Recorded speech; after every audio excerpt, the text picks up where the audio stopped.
just because you love it does not mean that it's never going to be work. Having an alarm go off at 4 o'clock in the morning and your feet hitting the ground by the bed. And if you can accomplish that, meaning feet hitting the ground and not just staying in, that is a level of work. That's a level of discipline that I value. And I think that's what helped me juggle those different items.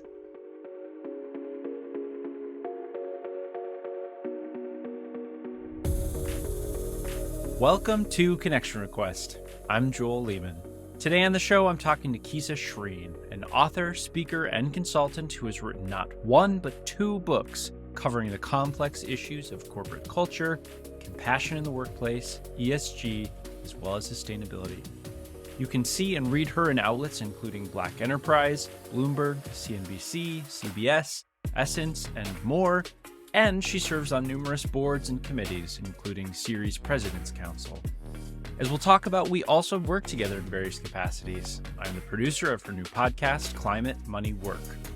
We talk about Keesa's journey to get to where she is, how she went about writing a book on top of having a demanding day job, and she gives some great advice on the art of consistency, the different kinds of power, and her connections to both Kevin Durant's mom and Dr. Maya Angelou.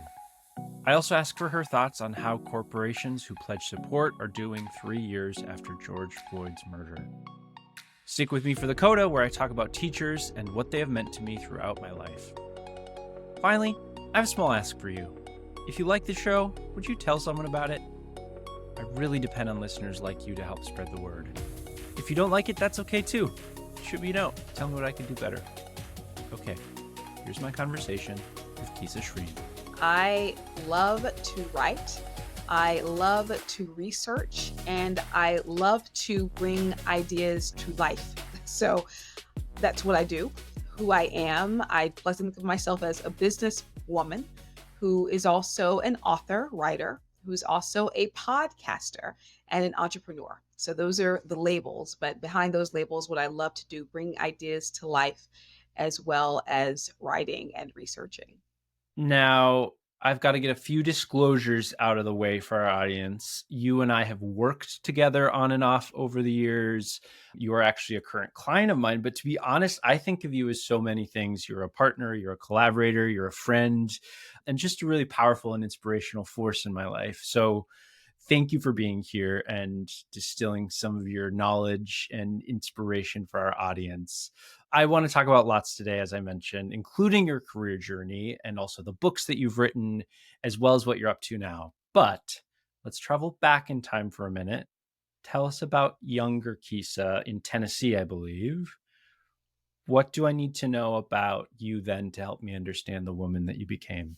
The reliance on community has always been there. It's always been very important. I can remember my earliest time speaking in terms of giving a speech. I can remember being given some sort of speech for some sort of holiday, and afterwards the preacher touching me on the head and all the women of the church saying, "Wow, you're really going to be something one day." Just like, "Oh, well, thank you." But just feeling those sisters, those women who embraced me, the men who embraced me early on, Yeah. that's been something that it was wonderful then, and it's something that I'm hopeful that I lay seeds for now for others.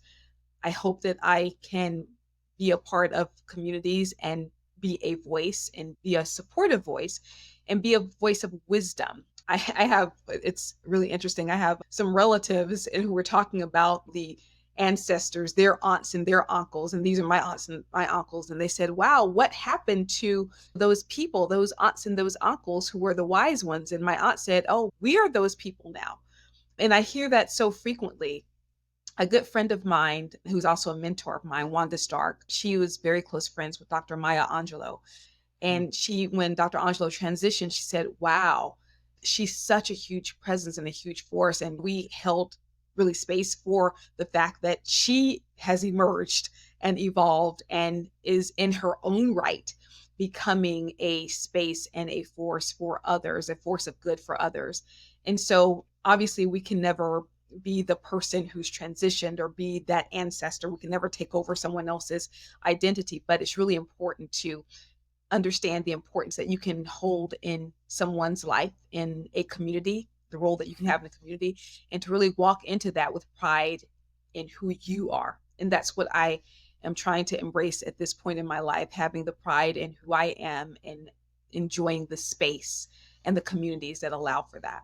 That's a lovely answer. And you mentioned some really inspirational women in your life. Now, I was just looking at your first book this morning, and you dedicated it. By the way, we'll talk about that book in a little bit, but you dedicated it to your mom, and you thanked her for exemplifying curiosity, compassion, and kindness, coexisting beautifully with self respect, self love, and power. What did she teach you that you carry with you in your career journey? There is a difference between power and force. And my mom really continues to show me what power looks like and the benefit of leveraging power, which generally comes from inside, versus force, which, from my definition, the way I see things, usually comes externally. And as someone who's worked in business for a number of years, as someone who's worked with community organizations, quiet power, quiet inner strength tends to be something that enamors folks, that tends to help them to want to support you. It helps you to understand what other people bring to the table, how other people can best use their talents, how to develop things in other folks, as opposed to force, which is a it's a pushing. It's Hmm. something that really goes against something else. And whereas power does not go against, but it enables and it empowers. And so she really continues to teach me lessons around enabling, empowering, supporting, as opposed to continuously opposing, Mm, and the benefit and how far you can go when you enable and support, as opposed to go against or oppose. So that that's the makes lesson from mom. that makes sense, and I see a lot of her in you. Now, you, I think, have had a really interesting career, both balancing a really interesting and demanding career in the financial industry across marketing and sales roles. But you're also, as you mentioned, and I'll mention it, a highly accomplished author and host and keynote speaker and an expert and a media figure. How have you balanced doing all these different things? And maybe more importantly, what sort of drives you to operate at such a relentless pace? I don't know if you've heard this, Joel, but I've heard the saying that when you love something, it does not feel like work. Yeah. And whereas I don't know if that's always the case, sometimes I can love something, it feels like work. And I will tell you those cases. How do I juggle that sort of thing? When I was writing my first book, also working full time, I knew that I wanted to put a lot of research. I wanted to talk to a lot of people to get a lot of stories. I knew that would take time. The stories were global, so I knew that would take time outside of my time zone. And what I wanted to do was to be truthful to myself in terms of the best route to go about doing this. I also had a full time job. Yeah. So I did this by getting up pretty religiously at about 4 o'clock in the morning. Oh my And gosh. so in order to get it done, in order to get it done right, to give myself the time that I needed, but yet to continue to be this business person showing up for this company that I represented and wanting to give them the best as well, I needed to do that. And as I mentioned before, I loved what I did. I loved the book. I love the writing process. But just because you love it does not mean that it's never going to be work. Having an alarm go off at 4 o'clock in the morning and your feet hitting the ground by the bed, that is, and if you can accomplish that, meaning feet hitting the ground and not just staying in, Yeah. that is a level of work. That's a level of discipline Yeah. that I value. And I think that's what helped me juggle those different items. Wow. Okay, so let's talk about that first book. As I mentioned and held up, it's called Corporations, Compassion Culture, Leading Your Business Toward Diversity, Equity, and Inclusion. I have so many questions about it, but I really want to focus this interview on you, especially, and drawing some of those insights. But like, when did you first know that you wanted to write a book? It sounds like you've been a writer for a long time, but when did you know that? And then once you knew that, how did you go about not only writing it, which you told us a little bit about that process, but also getting it published and finding a book agent and all that kind of stuff? So how first of all, I'll take the writing and then go about the process of getting it published and that sort of thing. But and I do shamelessly plug, so thank you for that. A bit You're of a welcome. background.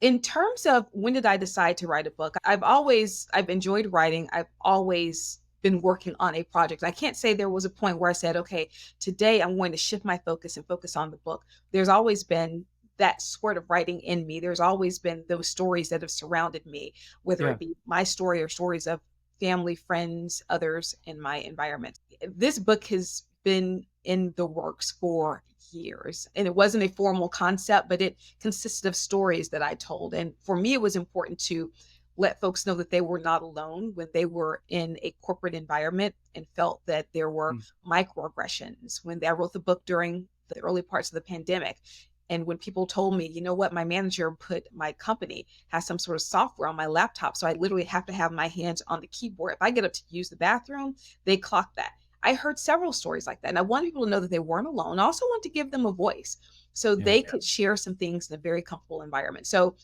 that really helped to project what had already been, I think, a bit nascent inside of me, the seeds to create this story for today's time. Yeah. So that's how the book came about. And in terms of the process about publishing, I am very lucky. I have a dear friend of mine who is a published author. I shared with her my book proposal and I said, you know what? I'd love to talk to you about how to talk to your publisher. She checked out my book proposal, gave me some really good feedback, got in front of the publisher, and they said, okay, let's go, let's work. And I think I tell that story because many people have come to me to say, Keesa, I want to write a book. I want to write a book. And when you had someone who's been such a sponsor and an advocate for you and read a book proposal, it really puts you in a position to say, hey, I want to pay this for it. And so I do open the door for folks who say, I want to write a book. I'd be happy to chat with them about the proposal. And it's really important for us to do that sort of thing, to make sure that our stories are told and to make sure that we all have access, because in many cases, access is an issue. You Yeah. don't know how it's been done, so you can't do it. You don't know anyone who's done it. And so I'm hopeful to end that in my way.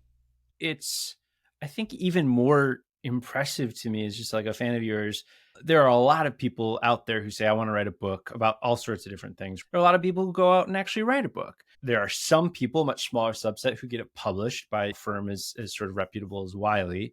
But then you not only did ticked all those boxes, but it just the acclaim that it received for your first book project. I think that's really impressive and admirable, but not surprising since I know a little bit about you, that just that sort of dedication, that drive all ended up into something really great. But enough praise. Let's talk about the contents of the book a little bit. You, as you mentioned, wrote it during a really tumultuous time in the United States, but also around the globe. We were dealing with an unprecedented, and that time I really mean the use of that word, global pandemic.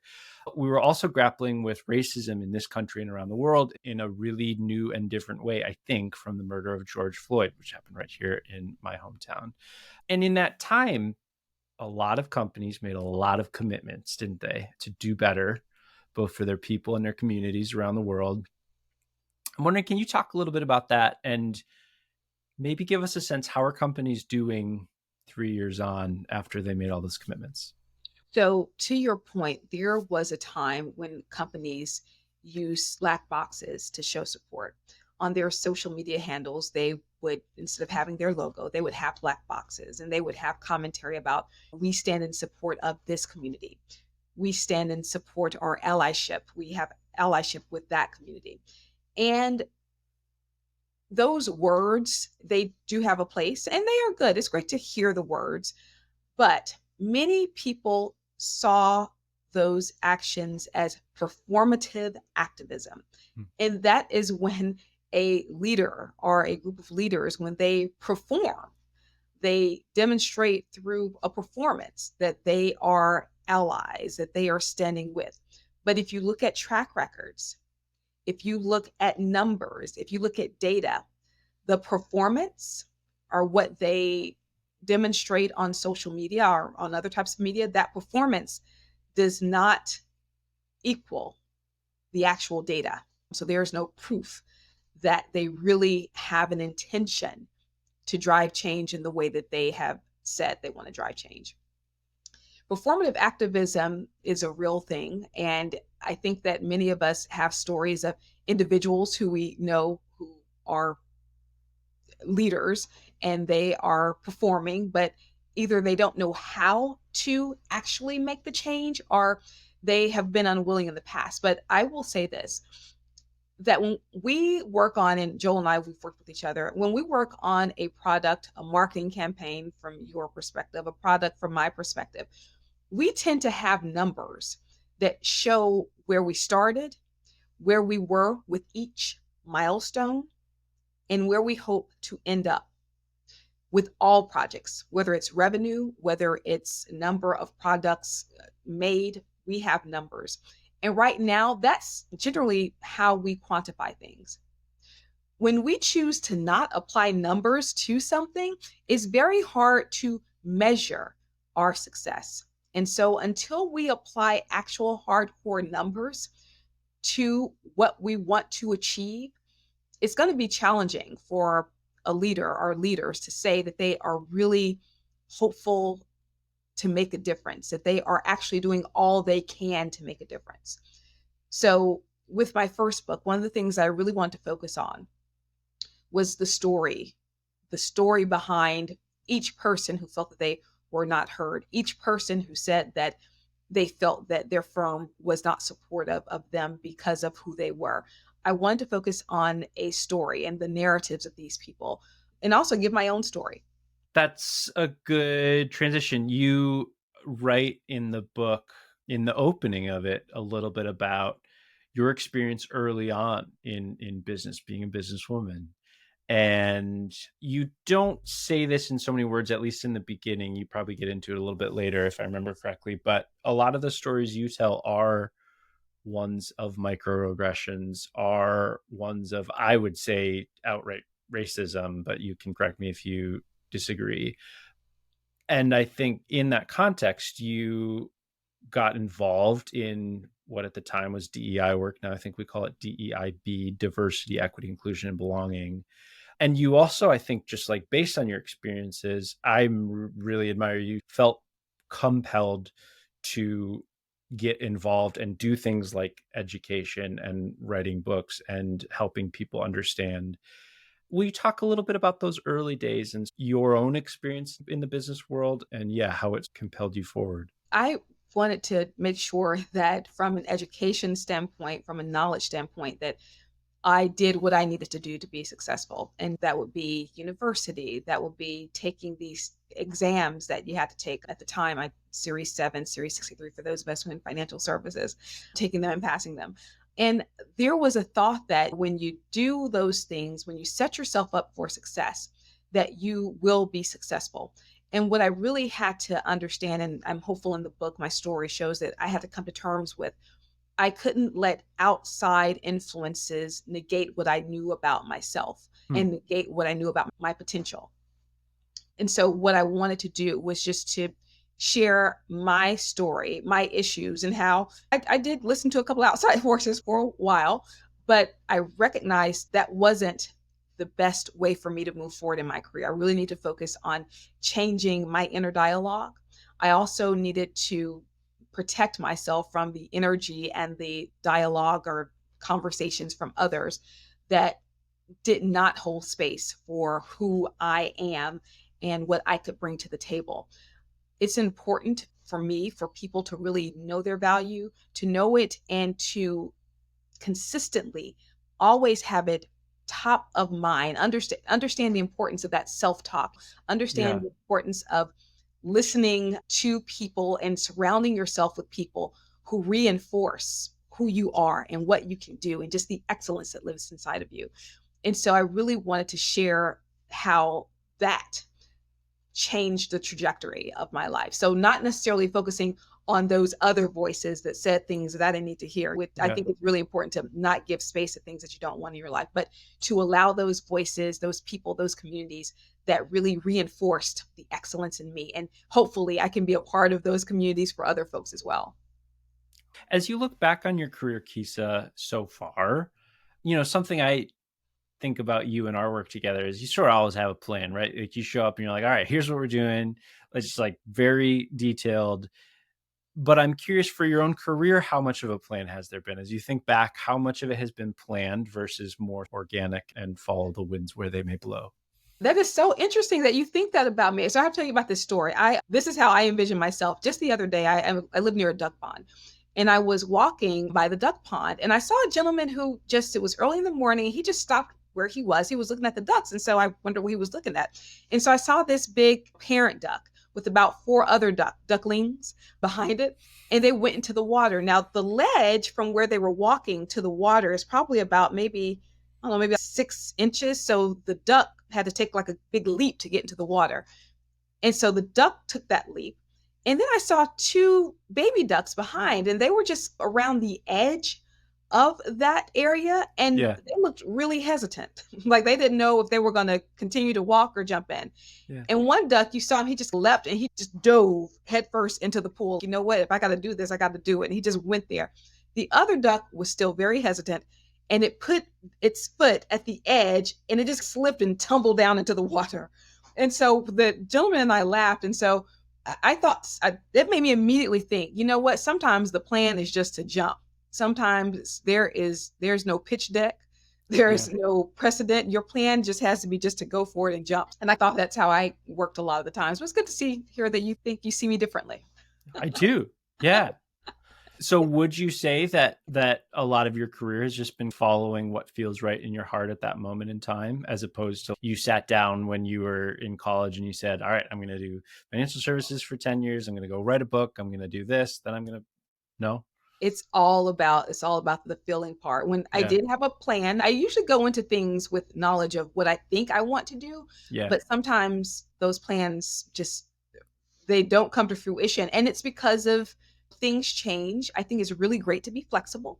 Yeah. Um, I think it's really fantastic to feel your way into it as opposed to always using the logic side of the brain, and which is very important. But what does it feel like if logically something makes sense on paper, but my gut, my instinct is telling me that this is not the right place for me. This is not the right move. It's not the right time. I have learned at this point, I've learned to listen to the instinct, to get the facts, get the data, have everything from a logic perspective, make sure that I Yeah. have that. But when it comes down to making that final decision with the facts and the data and with everything that I would logically follow, if my instinct is telling me otherwise, if my feelings are leading me to feel something that does not resonate, well, then I'm going to go with that feeling. And that's a learned behavior for me. I can't say I've always Yeah. done that. That makes a lot of sense, and I think is a really helpful framework to apply to things. It's funny, there's a mentor of mine from Thomson Reuters who's an SVP. I think I should just bring him sometime on the show to debate this, but he always said, don't think about your next job that you want, but think about the one after that. Yes. And I was always like, I think that's great advice, don't get me wrong, but like, I don't know what I'm going to be doing in a year from now, much less the job after the job that I want. You know what I mean? So for me, that advice, I'm sure it works great for some people who maybe have a slightly more linear trajectory, right? Or know that they're going to stay at one place for a long time. But that for some reason just like never quite made sense, at least for me. I wonder what you think about that Well, and advice. also too, I can see the logic. I can see the logic in that, but to that, I would say to him or her, my next job hasn't even been invented yet. I'm going to have to Yeah. invent my next job. So what I'm going to do is I'm going to work on those things that I need to educate myself on, those things I need to research, and I'm going to get greater knowledge there. And also I'm going to see where the market trends are, what Yeah. the market is doing there. Is there a need for that? Where is the need if there is? And then also what's the market? What's the value of that? So Yeah. how does the market value that? And again, in each of those touch points, I go into it not just with the logical side of my brain, but also how does this make me feel? What am I thinking? What am I feeling? How am I responding to what I'm getting? So I think it's so layered. There's so many different areas that we really need to, I think, consider when we're looking at careers. It's not just about, to your point, what's the next move look like? What is the economy? What is the economy going to look like in the next couple of years? What are trends in various areas that you're not located in, other regions? So everything's really connected. And in my roles consulting with ESG and consulting with sustainability, what I try to communicate is that Everything is interconnected. If we want to plan around sustainability, we're going Hmm. to have to engage legal. We're going to have to engage compliance. They can help us with the regulatory matters. We're going to have to engage technology because they can help us build the platform for this sustainability reporting. We're going to have to engage the business. Everything is so interconnected, whether we're talking about in business or whether we're talking about in life. And so I really try to think about things from different perspectives. What will things look like in the future? What did they look like in the past? What's going on now? As well Yeah. as get other people's insight. I like to think, Joel, you're part of my inner circle, and I run things by you all of the time.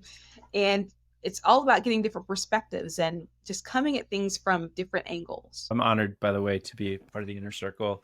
Speaking of which, now this might be another perception versus reality thing, but let's see. Yeah. I think of you as a master networker, Ooh. something we haven't talked about a lot on the show. And I'll share my own feelings. For a long time, I really hated that word because to me, it felt really transactional.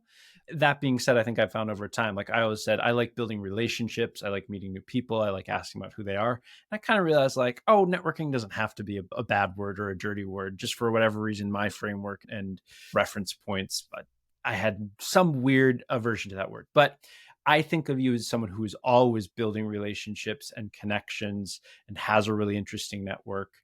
First of all, do you agree with that? And second of all, how did you learn to do that? And any advice for the rest of us? I like you. I just have a different term for what some folks will say. Keisa, that is the same thing. You're just calling it something else. I think of this community building, community belonging, but to that Yeah. point, I love my community, those who are in the inner network, as well as community members who I don't maybe engage frequently enough. But that is very important to me professionally as well as personally. And in terms of how you get that way, I would say just showing up as your best self and doing it consistently. One of the things I like about Kobe Bryant is that he talked about the art of consistency. You Hmm. can't get a three-pointer like that just off the strength of that was a lucky shot. You can get it maybe once, but you need to always show up like that. Yeah. And that takes practice. That takes repeated engagement. That takes working, chatting with different sorts of people. So no matter what your career is, we're not all WNBA and NBA players, but practicing being that person, practicing engaging with different people. I'll tell you, for me, what works is to have a morning and evening routine. That's what helps me show up to be Hmm. my best self. And you guys say, what does that look like?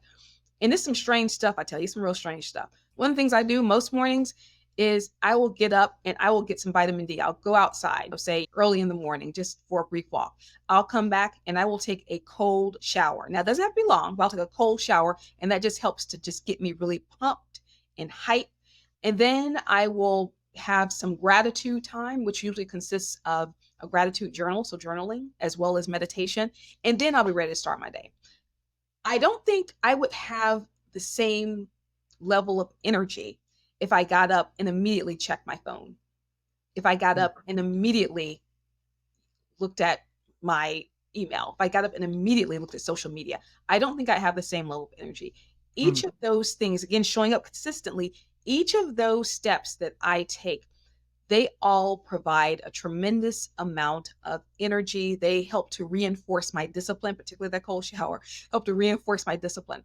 I do the same thing I have an evening routine, but the routine is different. But again, going to bed consistently at the same time as much as I can, having time for myself where I do evening yoga, maybe a bit of evening meditation, that's the sort of thing that helps me to show up. So it's not necessarily anything that is 100% career. Oh, I always read this paper. I always look at this journal. Those things are very important, obviously. Yeah. I follow these people on Twitter.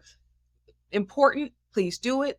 But what helps me show up consistently so I can engage my community, so I can hear my community, so I can provide thoughtful insights to my community is having those things that I do consistently, day after day, showing up. Because at the end of the day, I would just want to make sure that I'm better than I was the day before. That is my goal every day. Kisa, what's the goal today? To make sure we are better than we were yesterday, every day. Hmm. And that's consistent too. So what Yeah. helps me do that? Those routines. They help me show up and be consistent. And the discipline around that really helps and enables me to provide insight and to receive from my community. I really admire that. Switching gears a little bit, let's talk about book number 2. Now, we were working together at the time, and based on my memory anyway, it wasn't a few months after book number 1 had come out, you're like, I'm working on book number 2. I don't know, like, first of all, like, how quickly after book number 1 came out did you start? And then will you tell us a little bit about Gambling on Green, your second book? Sure. Well, it's funny that you said that. I remember you were one of the first people that I told. I was, I told my management team, and I wanted to tell you as part of the production team for our podcast. And for those who are interested in publishing a book, I'll share this with you.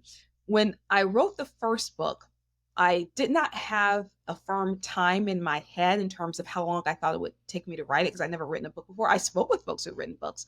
I just never done it. There's research involved. There's Yeah. proofreading, there's editing, and I didn't know any of that. And so I was given between, I think I began the book in maybe August, or maybe it was July, and I needed to have the manuscript in to the editor by the end of October. And Hmm. I said, wow, the next time I write a book, I'm going to get longer than that. And I was talking to a friend of mine, said, you should really get a year. I was like, yeah, I really should get a year. I'm going to get a year. He said, and if they don't give you a year, go for 9 months. I was like, oh yeah, 9 months is fine. And I wanted to work on a book around sustainability, because sustainability encompasses so much. And I'll get into that. But I knew that I would need the time to really research it thoroughly and to bring everything to bear that I could. And so I went to the publisher, made my pitch. Hey, I'm really excited about this. Now it's time for this book. There is so much to be done. Really exciting work. Here's my book proposal. He said, we're a go. Let's go for it. I said, okay, this time though, last time I know I had July through October and we were on the deadline, but this time I know we can get a year, right? He said, maybe not a year. I said, okay, I'm fine with 9 months. And so we said, we'll need it in 5. I said, done. So that's so again, that 4 o'clock in the morning, I used to get up at 4, got shifted up a little bit. But because I've been focused on this area for years now, there was a lot that I was already able to bring to bear. And you were talking about the first book. How long had you been working on this? With Gambling on Green, I will say that it has been in the works for a few years. So I was Yeah. not starting from scratch. I wasn't starting from zero. And with Gambling on Green, I want to present the facts that there are some really valid voices that are saying that maybe we should look at ESG, environment, social governance. Maybe we should look at it differently. Maybe it is expensive to engage from an investing standpoint, more expensive than any other type of traditional portfolio, and it doesn't yield what it promises to yield. And I will say that's valid, because if you look at regulation in the UK, we are the EU, we see that there are different types of green portfolios. There are different Mm. types of sustainable portfolios if you look from a financial management, asset management perspective. And, there is a Article 6 versus Article 8, but light green versus dark green. There are indeed ways to measure the level of sustainability of a portfolio. And so that's on the investment side. So we all know about the ESG, woke ESG. That's the argument. As we'll say, there's some validity there. On the sustainability side, there are companies that have resources, loads of resources. They're big companies. So they really can invest in reducing GHG. They can start now and they can have a really amazing 2030 goal that they likely can meet. They can work with not-for-profits. They can work with partners. So they have all the tools needed to reduce GHG, to look at stuff like carbon markets, to engage on from a DEIB perspective, to improve their numbers, to get their board involved. So they have these resources, but yet there's some small, mid-sized enterprises that don't have those resources. They don't have a sustainability chief. They don't have an office. They have to engage with consultants.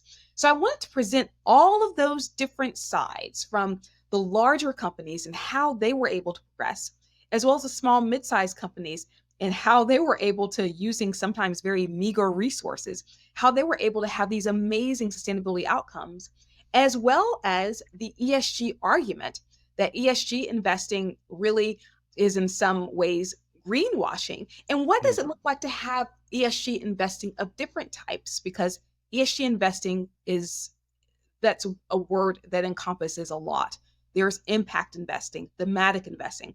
But what does it look like to have ESG investing that's not greenwashing, that really does help, Yeah. number one, its investors to realize green solutions, and to see benefit from those green solutions. So those are some of the things I wanted to talk about. And again, it's all about storytelling. Just like with my first book, there were leaders who had amazing stories and they needed to be told. And so I wanted to tell those stories with a degree of insight that comes from my knowledge being in this industry for a while, as well as tell their stories in a way that folks who are not savvy on sustainability, just because they're not in the profession, who aren't savvy on ESG investing, that they could really understand and really feel that they walk away with a lot more knowledge than they came into it with. So that was my thought and my goal around Gambling on Green. Okay, I have to ask, Yeah. is there a third book in the works? Anything you want to share, reveal for the Connection Request audience at You this know time? what? You're trying to get an exclusive out of me, aren't you? I sure am. In the works right now, I have amazing projects that are shorter form projects. And I do invite folks to follow me, check me out on LinkedIn and let me know so I can follow you back, but definitely reach out to get some of that insight. But we're always producing short pieces on LinkedIn, working with corporates as well as not-for-profits to produce these pieces. But in terms of a book level, you'll be the first to know, maybe the second or third, but yeah, I'll keep you posted on that. Sounds good. Actually, a good segue. One of those things that people can check you out on is I'm going to call it our new podcast, Climate Money Work, project that you're the host of, and I'm delighted to be producing. Can you tell people a little bit about that? And yeah, what are you looking to do with that project and who's it for? Yeah. My thought is that education is the key to progressing most ideas, to have healthy debates, to really truly listen to someone who maybe has a different perspective than you have, and to use those things, the education, different perspectives, to use those things to come to a decision. And so with Climate Money Work, I wanted us to talk about climate issues, environmental issues, biodiversity issues, as well as everything having to do with money, whether we're talking about institutional investing, big firms, or retail investing, as well as work that would be ethics issues, governance issues, inclusion issues, parity, pay parity. I want it to talk about those things with a diverse group of people, investors, not for profit professionals, corporations, sustainability leaders, and to get different sides. Because I think with the issues that we're facing now, again, they are so layered. We have different issues facing the global north than we do the global south. If we look at climate, we have various issues facing Europe versus the US versus the Middle East. If we're looking at demographics, people break us up into millennials and boomers and Z. And now I think there's Zillennials. I think I heard that term somewhere. And so there are different perspectives and there are different things that we need to consider when we're talking about the state of climate, when we're talking about how we use our money in various regions for various purposes. And we're talking about work and workplace engagement, which is very close to my heart. And I wanted Climate Money Work to be a community where our wonderful, insightful thought leaders and interviewees could talk to these issues, could talk to these different people, these different perspectives, different demographics, so we could simply educate each other. Yeah. We've done a few episodes so far. There's one out in the feed. I encourage everybody to go check it out. Even if you're not directly in the space, I think the issues that you talk about impact all of us in some way, shape, or form. And yeah, I'm very biased, but I think everybody will learn something if they check it out. Keesa, that makes me think I don't want to bring this down too much, but I have an expert on sustainability here. I just have to ask you, I think there are so many of us when we think about climate and what is happening in our world. There was a report that just came out recently, right, about how we continue to not be on track to achieve climate goals. And that's just one aspect of things that you know about and focus on. What can people listening to this do if they are feeling a little bit down about the state of our world, particularly as it relates to climate? Everything starts with people. And so, even when we're talking about climate, we are talking about how it impacts people. negative impacts and what people can do to cause it. So even though many times you hear about it from a corporate perspective or from an investing perspective, corporates are just, they're made of people, right? Yeah. Portfolios, people invest in those. So Yeah. if someone's feeling like, goodness, I'm down about this, there's something I should do. One of the best tools I think that corporations have, employee resource groups, or some people call them Hmm. business resource groups, but they are groups that are owned and run by folks in the organization, and they focus on various communities and our various causes. So veterans resource groups, sustainability resource groups, Yeah. those are groups that you can really grow and empower, and they're concentrated. So if you have a sustainability resource group, you can bring together like minds who are all interested in maybe GHG reduction, all interested in maybe carbon offsets. They could all be interested in diversity and inclusion and pay parity, everything that Yeah. maps up to sustainability. And you can get resources. I ran a employee resource group, a women's group, for a number of years. And one of the things that we wanted to focus on was financial empowerment. And so I knew of a woman who, I heard her story, got a chance to talk with her. She's actually Kevin Durant's mom, Wanda Durant. And I Just throw that in there. No big deal. we're talking about employee resource groups. And I got Yeah. to meet her, a wonderful woman, but she told me some amazing stories about, I had these growing boys who, and we know Kevin grew to be quite tall, but I had these growing kids. And there were times when somebody couldn't eat. And so I made the choice that it was going to be me. She did not eat to ensure that her boys had enough food to eat. Wow.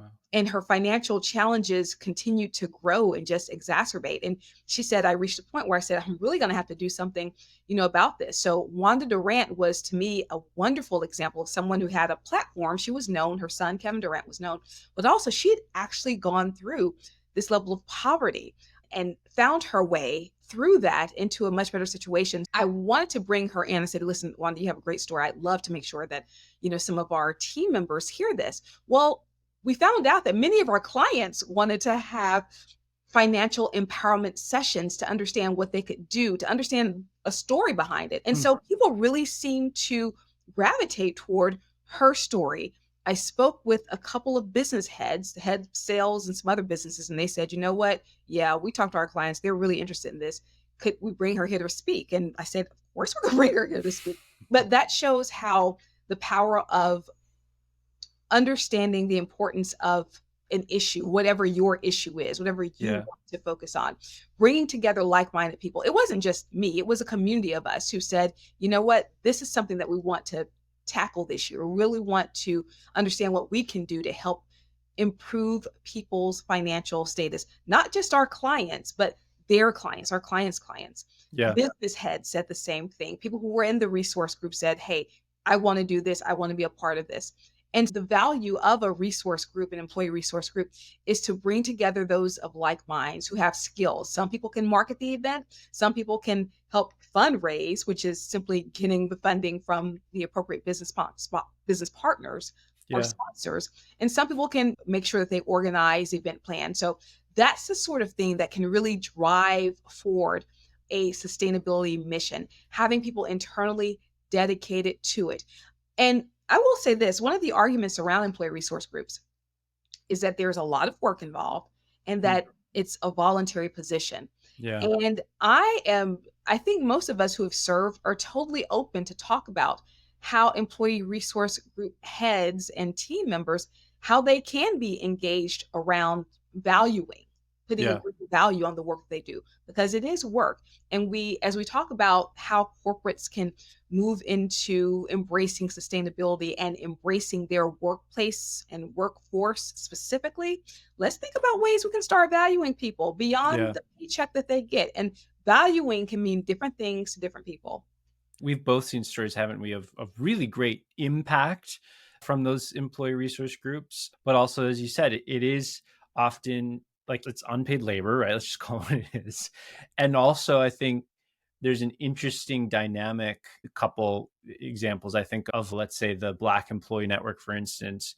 the corporation going to them in some ways to get free labor on diversity, equity, inclusion issues, when it's like, no, no, no, no, no, no, no. Like, yep, we should get input. We should make sure these people are involved, but like, it is not on them to solve those problems. So I'm really glad you mentioned that. But I do think that's a fantastic way to get involved, and a good reminder that usually when you're trying to make impact and do something about the world, you're not doing it alone, are you? You are doing it with others in partnership and in your community. Exactly, exactly. And just from a workplace perspective, as you know, workplace engagement, worker engagement, employee engagement, that's very close to my heart because a company is nothing without its people. Yeah. And if we want to continue to see people being more engaged, being feeling that they can be more creative, feeling that they can be more innovative. One key way to do that, whether we're talking about folks who are on an employee resource group, or if we're just talking about people who are involved in a regular work project, valuing them in the way that they want to be valued, compensating them in the way they want to be compensated when they go the extra mile, or when Yeah. they need to really make a difference as a company, when you need to make a difference as a company, understanding the value of your workforce. That's the first place you can start. Mm. So, looking outside of the workforce, that's great. Those are things that you can do, and those are compliments.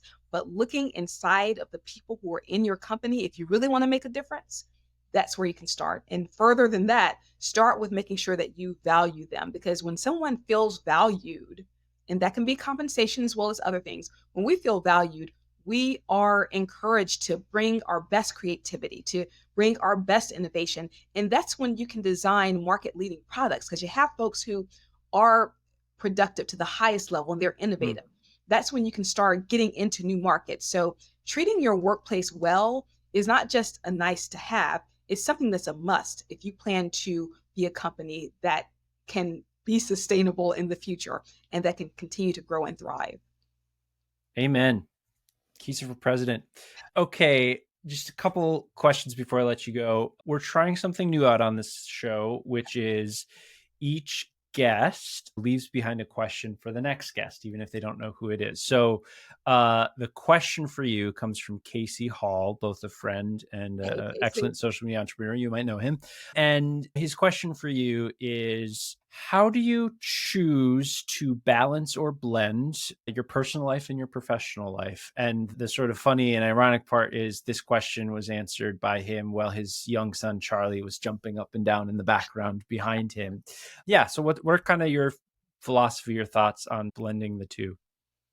I would say that my personal intention always shows up because that's how I choose to begin my day. So my intention goes throughout the day. I don't have one intention for work and then one intention for my personal life. My intention is very clear. Today I will be abundant. Today I will just exhibit my highest level of knowledge or exhibit my highest level of compassion. And even though those may sound very personal in nature, being abundant in the workplace simply looks like this: I got a lot of good information for that conference, and I'm going to send you all a note on Slack just to give you some key things I think the team might be able to take away. That's how you can be abundant. That's how you can overflow in the Hmm. workplace. So I would say, how do I blend? How do I balance personal and professional? That's the question. I would say that for me, they are integrated and it all boils down to what my intention is and allowing that intention to flow into all areas of my life. Yeah. What a lovely answer. Then paying it forward, if you will, what's a question that you want to leave behind for the next guest? I would love to get the next guest's thought on the importance of interconnectedness between mental and physical. Hmm. So, in terms of how you engage, for those who are walkers or those who do meditation or yoga, do they see a difference Yeah. or does it impact them mentally and from a professional perspective? Great question. Okay. Thank you. Thank you. Thank you. You've been such a delight to have this conversation with. You're welcome. We get to talk all the time, but I've learned so much about you just in the course of this conversation. And I know our listeners will find it really interesting. Before I let you go, is there anything that I forgot to ask you or anything you want to leave behind with our listeners? I think that you got to some of the key questions, but I'll just reiterate.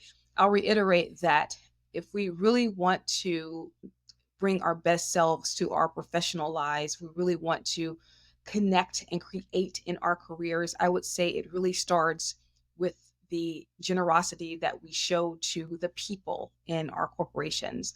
So, as I mentioned before, if you're a company, it starts with valuing your people and understanding what they want and what they see as compensation and how they want to be compensated for the work that they do.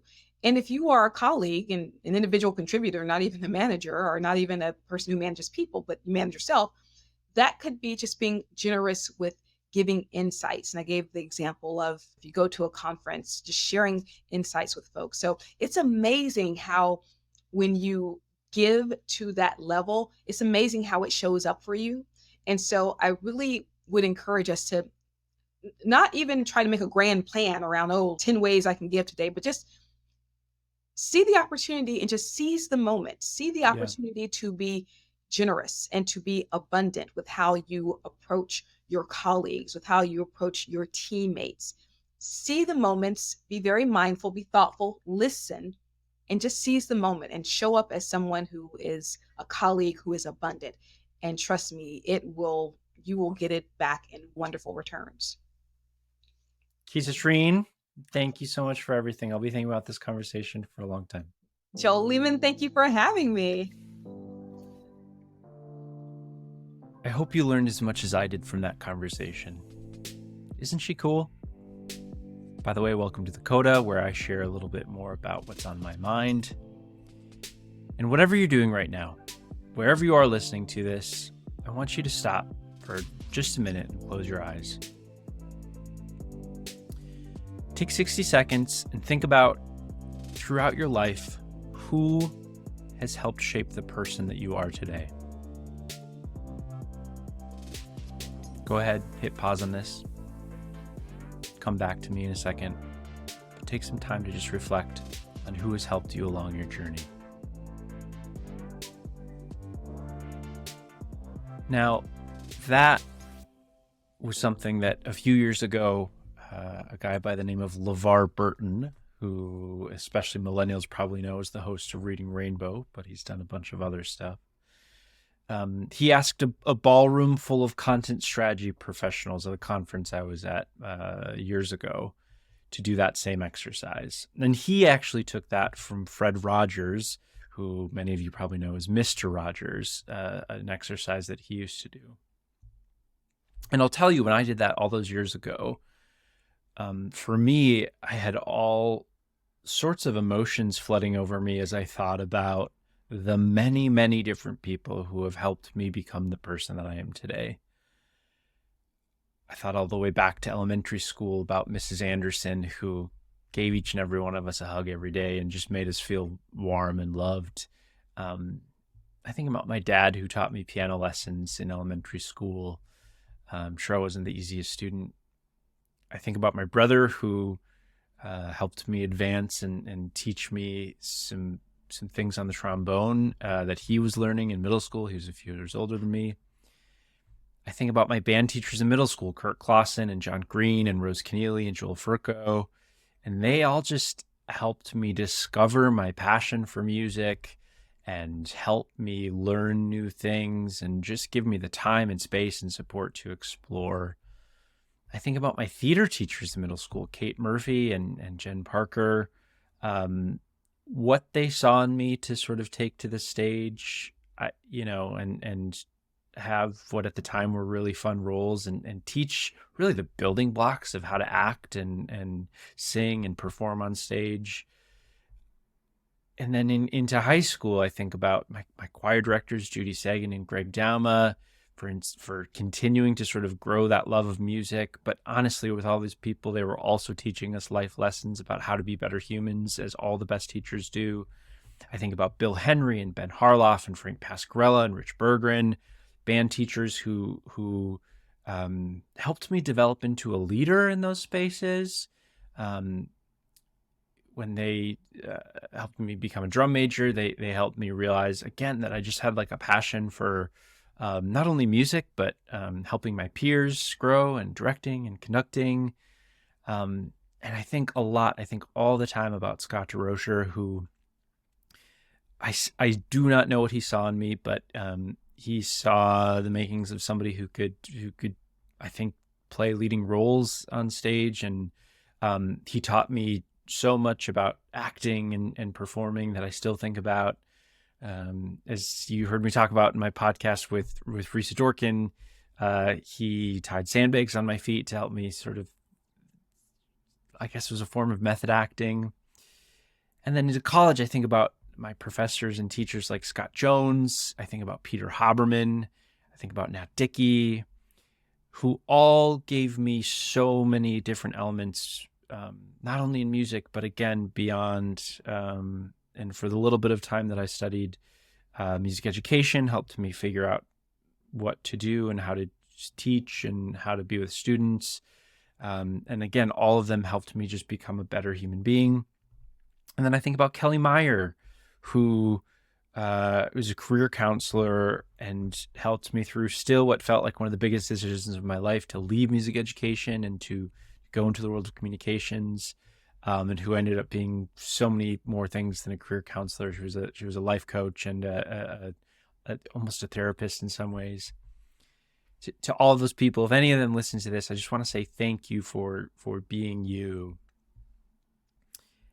And I guess more importantly, part of why this is on my mind right now is we're wrapping up a school year right now. My better half is a teacher and her last day is tomorrow.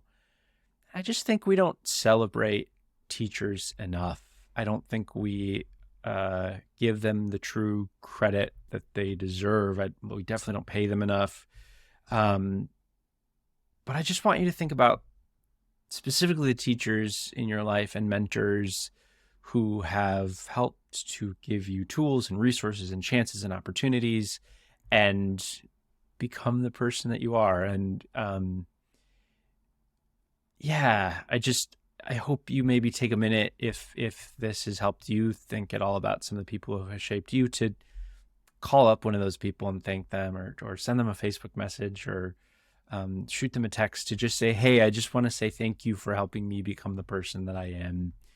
And to anybody who might be listening to this, who's a teacher, I want you to know that I see you and I appreciate you. And I know that it hasn't been easy in the past few years as an educator, whether that's through the pandemic or dealing with all sorts of crazy regulations and pushbacks that are coming through that are preventing you from doing your job, or if it's the working conditions or whatever it is. I know it is not easy, but I do want to say, at least from this guy right here, thank you for being you, for doing what you do, and for the role that you play in helping students of all ages become the people that they are.